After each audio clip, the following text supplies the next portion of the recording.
Have you taken your meds today? Great. Let's learn how to make a hair bow. My mother-in-law asked me to make this hair bow, and I said sure, even though I've never made one before. But I can follow instructions that I find online. The first thing you're going to want to do is measure and cut out a rectangle out of your chosen piece of fabric that is 6 inches by 25. My fabric was only 21 inches, but don't tell anybody.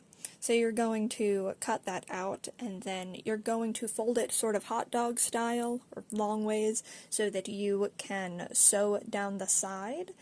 And as you get near the end, you curve in toward the inner corner, which I'll show you after this clip, just to try to mimic the sort of tail end of a ribbon.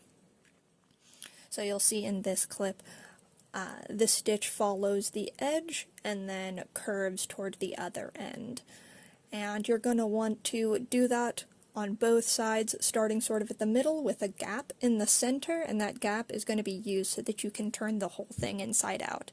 If you have to trim off any excess fabric after you've sewn it, that's totally fine. It makes it easier to turn inside out.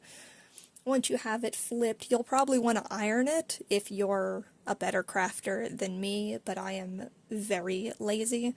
There is still that hole that you use to turn it inside out. You can close that with either fabric glue, or you can stitch, like hand stitch it shut. Then you are going to fold it as I've shown here to make a sort of bow shape, and then you just accordion fold the pieces together, and you can either sew that closed or tie it with a string. I'm using a little hair elastic to hold it in place. And I think I got those from the dollar store, so it should be pretty easy to get.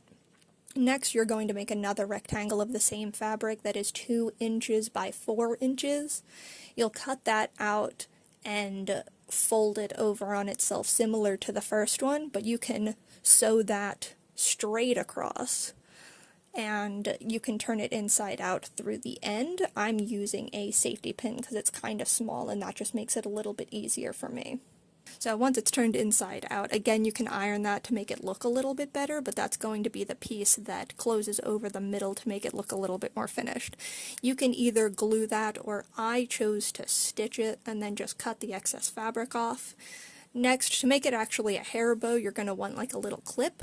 So you'll just put fabric glue on the clip, stick it in behind the loop that you had made, and then press it firmly to make sure that it sticks.